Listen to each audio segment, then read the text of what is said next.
Hello students, this is Rait Jain and welcome to Rait classes. तो बच्चों, आज के टॉपिक में हम आपके साथ डिस्कस करेंगे फिजिक्स का एक सबसे इंपोर्टेंट टॉपिक बर्नौली प्रिंसिपल। बच्चों, इस प्रिंसिपल को पढ़ने से पहले कुछ इंपोर्टेंट टर्म्स और कंडीशन को हमें जानना है कि किस किस कंडीशन के रिस्पेक्ट में बर्नौली प्रिंसिपल को हम एप्लीकेबल कर सकते हैं। तो यहाँ पे सबसे पहले हमने बर्नौली प्रिंसिपल में हमें किसको प्रूव करना है, तो मैंने लिखा P plus rho g h plus 1/2 rho b square is equal to constant. लेकिन बच्चों, यहाँ पे सबसे बेसिक कंडीशन है बर्नौली प्रिंसिपल को प्रूव करने के लिए। सबसे पहला हमारा स्टेप होगा, यहाँ पे हमें जो फ्लो लेना पड़ेगा उसको हम लिखते हैं स्ट्रीमलाइन फ्लो। तो बच्चों, सबसे पहले हम इस चीज को जानते हैं कि स्ट्रीमलाइन फ्लो का एक्चुअल में मतलब क्या होता है। तो स्ट्रीमलाइन फ्लो का मतलब होता है बच्चों एक ऐसा फ्लो जिसकी वेलोसिटी हर पॉइंट पे कांस्टेंट होनी चाहिए। यानी कि अगर मैं डिफाइन करता हूं एक बेसिक स्ट्रक्चर के, अगर मैं एक स्ट्रक्चर बनाता हूं आपके लिए, यहाँ पे बच्चों, यहाँ पे मैंने एक पाइप बना दिया। यहाँ पे इसका क्रॉस सेक्शन है, इसको मैंने लिखा A1, और जो इसका सेकंड क्रॉस सेक्शन था, इस वाले क्रॉस सेक्शन को मैंने लिखा A2। अब बच्चों, अगर मैं कहूं यहां से जो मेरा फ्लूइड है वो फ्लो हो रहा है, तो अगर मैंने एनालाइज किया यहां से जो फ्लूइड फ्लो हो रहा था ठीक है बच्चों, तो यहां पे ये फ्लूइड जो फ्लो हो रहा है, अगर मैं बात करूं यहां पे मेरा कोई पॉइंट A है, यहां पे मैंने एक पॉइंट को B लिया और यहां पे एक पॉइंट को C लिया, तो हम इसको कैसे समझते हैं बच्चों, A पॉइंट से जितना भी मतलब ए पॉइंट से जितना भी फ्लो पास होगा, मतलब ए पॉइंट से जितने भी मॉलिक्यूल पास होंगे उस सबकी वेलोसिटी एज अ कांस्टेंट रहेगी। मतलब ए से जितने भी मॉलिक्यूल जा रहे हैं उसकी हर पॉइंट की वेलोसिटी कितनी रहेगी, बी ऑफ ए, यानी कि वेलोसिटी ए के रिस्पेक्ट में सारे मॉलिक्यूल की सेम रहेगी। अगर सिमिलरली हम बी की बात करते हैं, यानी कि अब वही मॉलिक्यूल अगर बी से पास हो रहे हैं, तो बी से पास हो रहे हैं तो उन सबकी वेलोसिटी क्या रहनी चाहिए बच्चों, बी ऑफ बी। इसीलिए मैंने बोला कि स्ट्रीमलाइन फ्लो का मतलब एक ऐसा फ्लो जिसकी वेलोसिटी हर पॉइंट पे कांस्टेंट रहेगी। अगर वो सारे मॉलिक्यूल ए से पास हो रहे हैं तो उन सबकी वेलोसिटी बी ऑफ ए, अगर वही सारे मॉलिक्यूल बी से पास हो रहे हैं तो उन सबकी वेलोसिटी बी ऑफ बी, अगर सिमिलरली वो सारे मॉलिक्यूल अगर सी से पास हो रहे हैं तो उन सबकी वेलोसिटी V ऑफ C।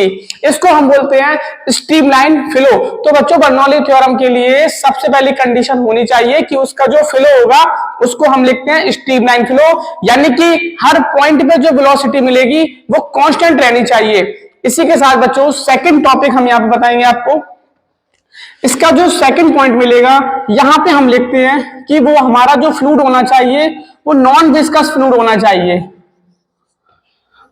बच्चों, विस्कस और नॉन विस्कस दो टर्म आपको मिलते हैं। तो विस्कस का मतलब होता है कहीं ना कहीं थोड़ा सा गाढ़ा, लेकिन नॉन विस्कस का मतलब होता है जो गाढ़ा नहीं होना चाहिए, यानी कि कॉन्टिन्यूसली उसका फ्लो होना चाहिए। इसी के साथ हम थर्ड लिखते हैं कि वहां पे no friction between layers, no friction between layers. मतलब इस पॉइंट का मतलब क्या है बच्चों, वहां पे जो उसका फ्लो है उसके बीच में कोई भी फ्रिक्शन नहीं होना चाहिए। अगर यहाँ पे उनके बीच में फ्रिक्शन आ जाएगा तो फिर उनके बीच में एक रोटेशनल मोशन होना स्टार्ट हो जाएगा। लेकिन हमारी कंडीशन है कि वहां पे कोई भी रोटेशनल मोशन भी नहीं होना चाहिए, नो रोटेशनल मोशन। सबसे पहले बच्चों मैंने आपको क्या बताया, यहाँ पे स्ट्रीमलाइन फ्लूइड होना चाहिए। दूसरा, नो विस्कस फ्लूइड मतलब नॉन विस्कस फ्लूइड होना चाहिए। तीसरा, कि उनके लेयर के बीच में कोई भी फ्रिक्शन नहीं होना चाहिए। अगर बच्चों फ्रिक्शन आ जाएगा तो कहीं ना कहीं उनके जो फ्लो में रोटेशनल मोशन होना स्टार्ट होगा। लेकिन मेरी टर्म कंडीशन है हमें कोई भी रोटेशनल मोशन उनके बीच में नहीं चाहिए। और हमारा लास्ट पॉइंट है कि उसकी जो डेंसिटी होनी चाहिए वो सेम रहनी चाहिए, यानी कि हम जहां पे जिस मटेरियल का यूज करेंगे उन सबकी जो वेलोसिटी है वो कांस्टेंट रहेगी, उसी के साथ उसकी डेंसिटी भी क्या रहेगी, सेम रहेगी। ठीक है बच्चों, तो ये तो है बर्नौली थ्योरम की कुछ इंपोर्टेंट कंडीशन है, हमें पहले तो इसको याद रखना पड़ेगा। इसी के साथ हम यूज करेंगे, इन कंडीशनों को प्रूव करेंगे आपके लिए बर्नौली थ्योरम। ठीक है बच्चों, ठीक है बच्चों, तो अब हम इसको करेंगे प्रूफ कि कैसे हम बर्नौली थ्योरम को इजीली प्रूव कर सकते हैं। तो उसके लिए सबसे पहले बच्चों हम यहाँ पे बनाते हैं एक डायग्राम के बिहाफ पर इसको काफी आसानी से हम प्रूफ करेंगे। तो यहाँ पे मैंने एक बनाया डायग्राम,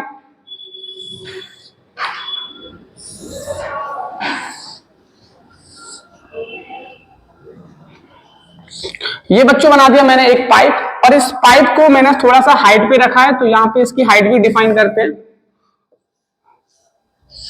इस वाली हाइट को बच्चों मैंने लिखा h1 यहाँ इस वाले क्रॉस सेक्शन के रिस्पेक्ट में, और इस वाली हाइट को लिखा h2 इस सेकंड वाले क्रॉस सेक्शन के रिस्पेक्ट में। ठीक है बच्चों, और इस वाले क्रॉस सेक्शन को मैंने लिख दिया a1 और इस वाले क्रॉस सेक्शन को लिख दिया a2। यहाँ पे बच्चों हम इनिशियल में क्या डिफाइन करेंगे, यहाँ पे हमने कहा यहां से जो फ्लूइड हमारा आगे बढ़ा in time interval of delta T, मतलब बच्चों यहां से जो फ्लूइड आगे बढ़ा और जो उसने टाइम लिया वो डेल्टा टी, और कहा जो उसने डिस्टेंस कवर की वो d1। तो यहाँ पे हम कहते हैं इस तरीके से मैंने एक क्रॉस सेक्शन बनाया, यहां से इतना जो डिस्टेंस कवर किया वो हमने लिया d1 और इतना डिस्टेंस कवर करने में उसे टाइम लगा डेल्टा टी। ठीक है बच्चों, तो सिमिलरली अगर वो फ्लूइड यहां से आगे बढ़ा होगा तो यहां से भी इसके पास मोशन हुआ होगा, तो यहां पे भी हम इसको ऐसे बना के दिखाते हैं आपको एक क्रॉस सेक्शन के रिस्पेक्ट में।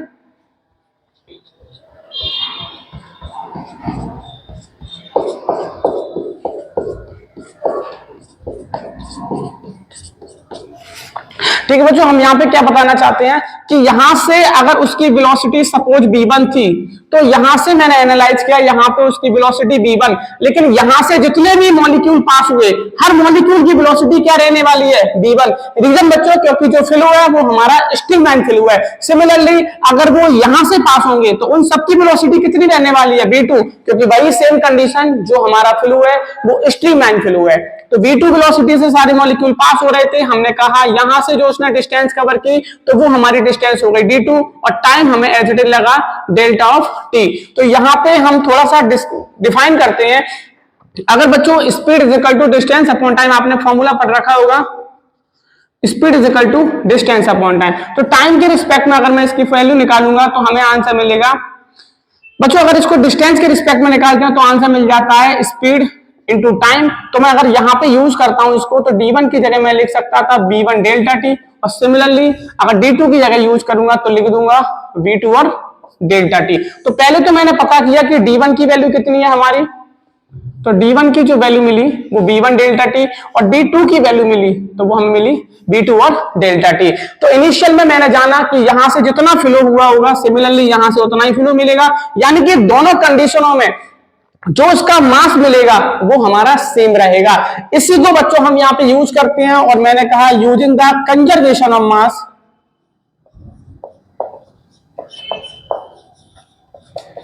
तो कंजर्वेशन ऑफ मास से बच्चों हमें यहाँ पे एक इंपोर्टेंट रिलेशन मिलेगा। तो कंजर्वेशन ऑफ मास का मतलब बच्चों क्या, मैंने कहा जितना मास यहाँ पे मैंने लिखा m1 उतना ही मास यहाँ पे, उसको मैंने लिख दिया m2। तो कंजर्वेशन ऑफ मास के रिस्पेक्ट में हम लिखते हैं m1 इक्वल टू m2।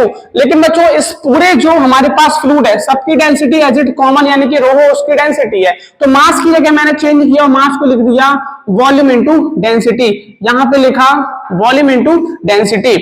ठीक है बच्चों, अब हम करते हैं वॉल्यूम को चेंज। तो वॉल्यूम का जो बेसिक फॉर्मूला होता है उसको हम लिखते हैं एरिया इंटू डिस्टेंस। तो यहां पे इसका यूज किया, इस वॉल्यूम की जगह मैंने लिखा area into distance using the first cross section density at the same rho. Similarly v2 को हमने चेंज किया तो a2 d2 और यहां पे उसकी डेंसिटी सेम। तो इससे मैंने किया रो से रो को कैंसिल, a1 को तो बच्चों एज इट इज लिखा और d1 की वैल्यू जैसा कि मैंने आपको बताया मैंने लिखा v1 डेल्टा t, और a2 को एज इट इज लिखा, इस d2 की वैल्यू को चेंज किया और लिखा v2 delta t। Delta t से डेल्टा t को कैंसिल किया और एक प्यारा सा फॉर्मूला हमें मिला a1 v1 is also equal to a2 v2। इस a1 v1 और a2 v2 को हम जो नाम देते हैं उसको हम लिखते हैं इक्वेशन ऑफ कॉन्टिन्यूटी। ठीक है बच्चों, तो इस प्रिंसिपल का भी हमें इस बर्नौली में यूज करना पड़ेगा। तो इक्वेशन ऑफ कंटिन्यूटी हम आपको बताते हैं क्या लिखा, a1 b1 is also equal to a2 b2, जिसको मैं यहां पे नोट डाउन करता हूं। मैंने लिखा a1 b1 is also equal to a2 b2, इसको हम लिखते हैं इक्वेशन ऑफ कंटिन्यूटी। तो इसको बच्चों आप नोट डाउन करोगे, इसी के साथ हम आगे बढ़ेंगे। ठीक है बच्चों, तो यहां पे मैंने आपको बताया equation of continuity a1 b1 is also equal to a2 b2। अब बच्चों हम यहां पे इसको प्रूव करने के लिए सबसे पहले हमने लिखा कि यहां पे इसका जो नेट वर्क डन हम निकालते हैं, नेट वर्क डन। तो नेट वर्क डन मतलब बच्चों यहाँ पे उसकी कुछ काइनेटिक एनर्जी चेंज हुई और साथ ही में कुछ पोटेंशियल एनर्जी चेंज हुई। काइनेटिक एनर्जी का बच्चों यहाँ पे जो उसके मॉलिक्यूल थे वो मोशन में थे, यहाँ से कुछ मोशन अलग था, यहाँ से कुछ मोशन अलग था, तो इसके रिस्पेक्ट में उसकी जो काइनेटिक एनर्जी चेंज हुई तो हमने लिखा net work done is also equal to change in kinetic energy. साथ ही में बच्चों यहाँ पे हाइट उसकी h1, यहाँ पे हाइट उसकी h2, जिसके पास हाइट होती है तो वहां पे यूज करते हैं पोटेंशियल एनर्जी का, तो मैंने लिखा डेल्टा के plus change in potential energy. Work done को डिफाइन किया तो वर्क को हमने लिखा बच्चों W1 माइनस W2 यानी कि चेंज इन वर्क डन, और काइनेटिक एनर्जी के रिस्पेक्ट में लिखा तो K2 माइनस K1, और साथ ही में अगर पोटेंशियल एनर्जी की बात करेंगे तो U2 और माइनस में U1। कुछ बेसिक से फॉर्मूले हमारे पास रहते हैं तो यूज करते हैं। यहाँ पे वर्क का बच्चों फॉर्मूला यूज करते हैं तो वर्क कहता है फोर्स इनटू डिस्टेंस, यानी कि फोर्स इनटू डिस्टेंस, तो लिखा F के साथ D1, यहाँ पे यूज किया तो लिखा F इंटू D2 और लिखा F1 D1 minus F2 D2। इसी के साथ काइनेटिक एनर्जी का फॉर्मूला यूज किया तो 1/2 m। बच्चों conservation of energy, conservation of mass का कंसेप्ट यूज किया था, तो जितना मास यहां से डिस्प्लेस हुआ उतना ही मास यहां से बाहर निकला, तो मास ऐसा कांस्टेंट फंक्शन रहेगा।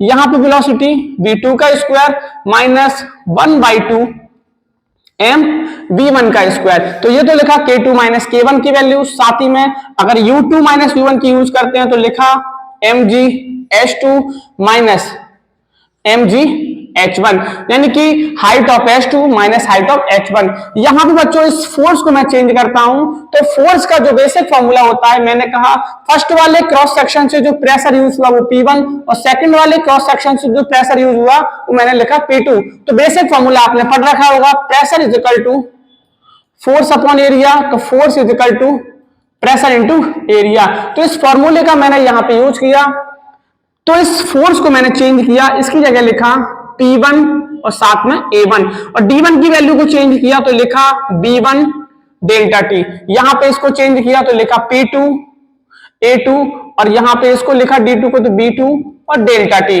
इस पूरे फंक्शन को एज इट इज क्लोज किया। यहां से बच्चों कुछ कॉमन, तो 1/2 m कॉमन लिया, B2 का स्क्वायर और B1 का स्क्वायर। यहां से बच्चों कुछ कॉमन तो mg कॉमन लिया तो h2 माइनस h1। अब बच्चों हमारा टास्क है, जैसा कि मैंने आपको बताया कि A1 B1 is also equal to A2 B2, तो क्यों ना हम इस A2 B2 को चेंज करते हैं। तो यहां पे लिखा P1 A1 B1 delta T, इस A2 B2 को चेंज किया, लिखा P2 A1 B1 delta T is also equal to, बच्चों यहां से मैंने कॉमन निकाल दिया m पूरे फंक्शन से, और मेरे पास जो बचा तो मैंने लिखा 1/2 B2 का स्क्वायर 1/2 B1 का स्क्वायर, माइनस में बच्चों प्लस के साथ लिखा G एच लिखा H2 माइनस H1। अब थोड़ा सा यहाँ पे सिमेट्री का यूज करते हैं बच्चों, कुछ कॉमन निकला तो हमें मिला A1 B1 delta T, remaining function बचा तो P1 माइनस P2। इस m को चेंज करते हैं बच्चों, तो m को कैसे चेंज करेंगे, तो मास इज इक्वल टू हमें पता रहता है कि वॉल्यूम इनटू डेंसिटी, और हम वॉल्यूम को लिख सकते थे एरिया इंटू डिस्टेंस, तो यहां पे हमने इसका किया यूज। तो इस m की जगह मैंने लिखा A1 और D को बच्चों मैंने लिखा B1 डेल्टा T और इनटू में रो, बाकी पूरा फंक्शन मैंने एच लिखा B2 का स्क्वायर B1 का स्क्वायर प्लस ये लिख दिया बच्चों GH2 और माइनस GH1। कैंसिल आउट करते हैं तो A1 से A1 कैंसिल, B1 से B1 कैंसिल, डेल्टा T से डेल्टा T कैंसिल, जो रिमेनिंग फंक्शन बचा उसको लिखते हैं P1 minus P2 is also equal to 1/2 rho B2 square 1/2 rho B1 square plus of rho G H2 और minus of rho G H1। बच्चों 1 वाले सारे फंक्शन सेम साइड, 2 वाले सारे फंक्शन सेम साइड, तो लिखा P1 plus 1/2 rho B1 square plus rho G H1 is also equal to P2 को अगर ले गए अपोजिट साइड तो P2 positive, P2 plus 1/2 rho B2 square और प्लस में रो G H2।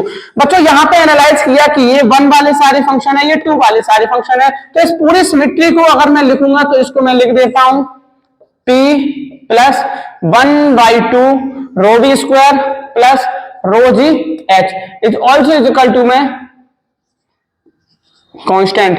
तो बच्चों ये तो था हमारा Bernoulli principle, P plus 1/2 rho B square plus of rho G H equal to में कांस्टेंट। बच्चों इंपोर्टेंट प्रिंसिपल है जो एग्जाम में हमसे काफी बार पूछा भी जाता है, तो इसको आप अच्छे से प्रिपेयर करके जाना। ठीक है बच्चों, आज के लिए इतना ही, ऑल द बेस्ट।